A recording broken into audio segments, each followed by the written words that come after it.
अगर आप एक न्यू ट्रेडर हो और आपको सपोर्ट एंड रेजिस्टेंस निकालने में इशू हो रहा है, आपको पता नहीं है कि बाबा कहाँ पे बाइंग करना है, कहाँ पे सेलिंग करना है, आपकी रैंडम ट्रेडिंग हो रही है जिसकी वजह से आपके बहुत सारे स्टॉप लॉस और ओवर ट्रेडिंग हो रही है, तो ये वीडियो स्पेशली आपके लिए होगी, क्योंकि इसमें एक शॉर्टकट मैं बताऊंगा जिसकी वजह से आप सपोर्ट एंड रेजिस्टेंस बहुत ईजिली निकाल सकते हो।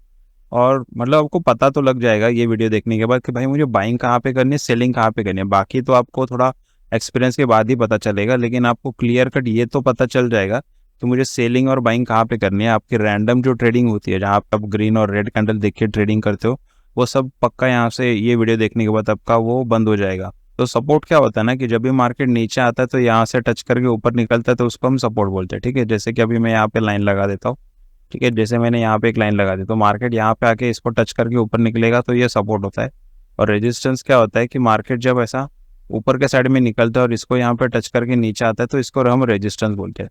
तो मार्केट इसके ऊपर या नीचे घूमता रहता है।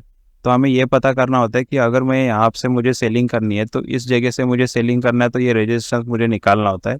और अगर मुझे बाइंग करनी होती है नीचे से, ठीक है, तो फिर ये जो सपोर्ट होता है ये मुझे पता करना होता है कि मैं एग्जैक्ट यहाँ पे बाइंग करूँ, इसके नीचे स्टॉप लॉस रखूँ।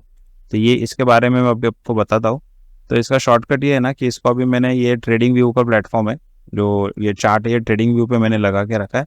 और यहाँ पे ये अभी मैंने 1 आवर का चार्ट लिया है। मोस्टली ये निफ्टी का चार्ट है, मोस्टली लोग सपोर्ट रेजिस्टेंस जो होता है वो 1 आवर का टाइम फ्रेम यूज़ करे, तो मैंने भी यहाँ पे 1 आवर का टाइम फ्रेम यूज़ करता हूँ। लेकिन शॉर्टकट में बताऊंगा, उसके साथ आप कोई भी टाइम फ्रेम में, कोई भी स्टॉक में, क्रिप्टो में, कोई भी इंडेक्स हो, निफ्टी हो, बैंक निफ्टी हो, फिन निफ्टी हो या स्टॉक्स हो, किसी में भी आप ये यूज़ कर सकते हो। ठीक है, ये सिंपल बहुत तरीका है। इसमें बस आपको क्या करना है, ये जो कैंडल्स होती है ना इसको जाके आपको चेंज करना पड़ेगा आपको यहाँ पे हिकैनाशी में। ठीक है, अभी हिकैनाशी में जैसे आपने कर दिया ना तो ये बहुत एक देखो अपना चार्ट ही क्लियर हो गया। ये देखो कैंडल्स में जाएंगे ना आपको ऐसा टेढ़ा मेढ़ा दिख रहा है, ऊपर नीचे गैप अप गैप डाउन की वजह से ना ये क्लियर नहीं देख पा रहे हम लोग कि बाबा मुझे कहाँ पे रखना है। लेकिन जैसे हम यहाँ पे शिफ्ट करते हैं इस जगह पे, ठीक है, तो ये देखो अपने को यहाँ पे एक रेजिस्टेंस मिल रहा है, यहाँ पे सपोर्ट मिल रहा है। और मैं ये पर्सनली यूज भी करता हूँ क्योंकि आप देखोगे यहाँ पे मैंने अपने फेवरेट शॉर्टकट्स में डाल के रखा है। अब जिसको भी फॉलो करते हो ना, अगर उसका टाइम फ्रेम और जो कैंडल वो यूज करता है ना, वो उसके यहाँ पे ना आपको फेवरेट्स में उसका पार्ट दिख जाएगा। तो ये जो हिकैनाशी होते हैं लोग बताते नहीं, लेकिन बहुत सारे लोग इसको यूज करते हैं। मैं इसको सपोर्ट या रेजिस्टेंस के लिए और ट्रेलिंग के लिए यूज करता हूँ, इसलिए मेरे शॉर्टकट्स में पड़ा रहता है इधर। तो चलो वीडियो पे वापस आते हैं। तो जो सपोर्ट होता है ना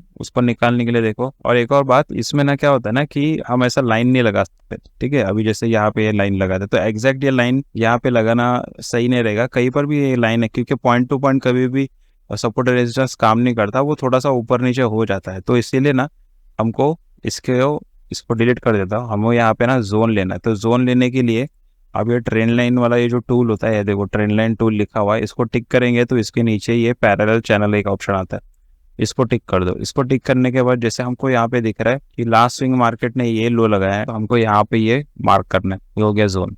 और ऊपर क्या रेजिस्टेंस है, ऊपर ये हो गया रेजिस्टेंस जो बार बार यहाँ। तो ये कैसे क्लियर कट दिख रहा है अपने को कि हाँ मार्केट यहीं पे जा रहा है, यहीं पे जा रहा है। अभी आप इसको अपन यहाँ पे जाके करेंगे ना तो यहाँ पे नहीं समझ में नहीं आता ठीक से क्या करूँ, यहाँ पे नीचे रखूँ कि नहीं रखूँ। तो जैसे अब यहाँ पे करेंगे ना देखो कितना क्लियर दिख रहा है, चार्ट ही क्लियर, पूरा कचरा साफ हो गया ऐसा लग रहा है। और लास्ट जोन कहाँ पर है, ये देखो ऊपर का जो यहाँ पे है। जोन कैसे मार्क करने का, ये जो विक इसकी निकलती है ना, ये विक, ये वाली इसकी जोन अपन इसको मार्क कर देंगे। ये एक जोन हो गया, ये एक जोन हो गया। तो इस तरीके से इसको मार्क कर दो तो आपको सपोर्ट एंड रेजिस्टेंस मिल जाएगा। अब सपोर्ट में क्या हो गया, अभी ये देखो लास्ट स्विंग इसने ये लगाया, इसके ऊपर का लास्ट स्विंग कौन सा, ये क्लियर दिख रहा है अपने को। इसके ऊपर का लास्ट स्विंग कौन सा है, मतलब ये सपोर्ट हो गया। अभी यहाँ पे मार्केट चल रहा है तो इसके ऊपर का रेजिस्टेंस कौन सा है, इसके ऊपर ये रेजिस्टेंस हो गया। अगर मार्केट यहाँ से निकल के इसके ऊपर निकला, ये जो रेजिस्टेंस है इसका लास्ट, तो फिर हमारा ये टारगेट रहेगा। ये अपने को क्लियर दिख रहा है। तो हमको सेलिंग कहाँ करनी है, यहाँ तक अपन टारगेट पकड़ के चल रहे तो इस लेवल के पास हम सेलिंग कर सकते हैं। और यहाँ पे अगर ये वापस नीचे आता है तो हम यहाँ पे बाइंग कर सकते हैं या फिर इस जोन के पास बाइंग कर सकते हैं। ये भी दिखाई देता है यहाँ पे, देखो ये एक जोन है, यहाँ पे ये एक जोन है। तो जैसे मार्केट इसके नीचे, तो ये क्लियर दिख रहा है अपने को। वैसे अपन अगर दूसरे टाइम फ्रेम में जाएंगे ना तो यहाँ अपने को दिखता नहीं है ठीक से। देखो अभी ये जो ये यहाँ पे टप्पा खा रहा है, यहाँ पे टप्पा खा रहा है, इधर ये गैप से ये सब नहीं दिखता है यहाँ पर, लेकिन इसके अंदर आपको क्लियर दिखा है। दूसरा किसी और चार्ट में आपको लेके जाके दिखाता हूँ। देखो अभी यहाँ पे मैं बैंक निफ्टी का चार्ट लगाता हूँ। ठीक है, अभी बैंक निफ्टी में मैंने इसको ये ड्राइंग हटा दिया। अभी यहाँ पे भी देखो ये ये जोन है, ठीक है। देखो ये जोन के पास आके इसने टपा लिया यहाँ पे, यहाँ पे आप। अब इसका लास्ट स्विंग क्या है, अब ये 1 आवर में, ठीक है। अभी ये लास्ट स्विंग यही है, तो अगर इसके ऊपर निकलता है तो ये वाला अपना टारगेट रहेगा, ये जोन वाला अपना टारगेट रहेगा। यही पे टाइम पास करके रिजेक्शन लेता है, तो ये वाला जोन है और ये वाला जोन है, लेकिन ये जोन वैलिड नहीं रहेगा। क्यों? क्योंकि ये ऑलरेडी यहाँ पे टच कर चुका है, यहाँ पे टच है, तो इसको ये ब्रेक कर देगा तो ये नीचे आ जाएगा।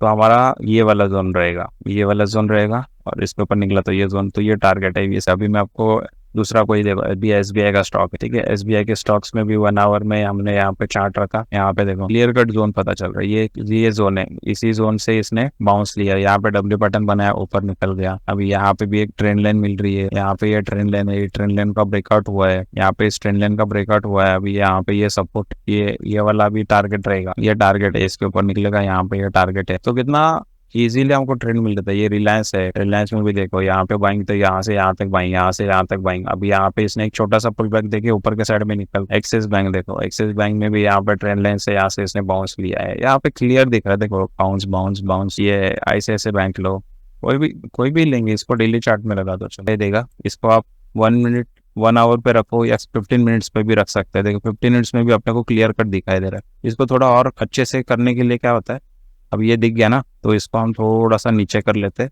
अपना जोन जो है, तो ये सब पॉइंट्स को ये टच कर लेते हैं। और जैसे ही जोन के आसपास आएगा तो अपने को अपने का ट्रेड एंट्री एग्जिट के बारे में सोचना चाहिए, क्योंकि एग्जैक्ट सब पॉइंट्स हम कवर नहीं कर सकते। तो जैसे हमारी जोन के पास आता है, हमको यहाँ पे एग्जिट करना है। तो ये तो निफ्टी का चार्ट हो गया। मैं इस बात, तो ऑल टाइम हाई के ऊपर निकला, ड्रिल करना पड़ेगा अपने को। अभी मार्केट भी इतना बूम हो रहा है, तो जिस तरीके से ऊपर या नीचे जा रहा है, तो अपने को सबसे बेस्ट इंडिकेटर मुझे तो यही लग रहा है कि हिकानाशी लगा के छोड़ दो, क्योंकि मार्केट कितना ऊपर जाएगा कितना नीचे जाएगा ये पता नहीं चलेगा। लेकिन हिकानाशी के साथ अगर हम ट्रेल करते हैं, इस कैंडल स्टिक के साथ हम ट्रेल करते हैं, तो हमको बहुत क्लियर कट एक ट्रेंड और ट्रेलिंग मिल जाती है। ये बैंक निफ्टी हो गया, डेली में भी दिख रहा है। तो मेरे को लगता है शायद किसी ने हिकानाशी के लिए सपोर्ट और रेजिस्टेंस किसी ने वीडियो बनाया होगा यूट्यूब पे, लेकिन मुझे लगता है कि सपोर्ट और रेजिस्टेंस अगर हमको निकालना है, हर कोई जोन ही मार्क करता है, ठीक है, और पॉइंट टू पॉइंट किसी का भी सपोर्ट काम नहीं करता है। लेकिन अगर हम जोन मार्क करेंगे इसके हिसाब से, तो हमको बहुत एक अच्छा ट्रेड मिल सकता है। इसको सबसे बेस्ट हमको हिकानाशी पे ही यूज करना पड़ेगा, क्योंकि सपोर्ट और रेजिस्टेंस का बहुत अच्छा हेल्प मिल जाएगा हमको। और इसकी एक खास बात ये है कि ये सपोर्ट और रेजिस्टेंस तो देते ही देते, साथ में हमको टारगेट भी पता चल जाता है कि हाँ बाबा, यहाँ पे मैंने ट्रेड लिया तो मुझे यहाँ पर एग्जिट करना है।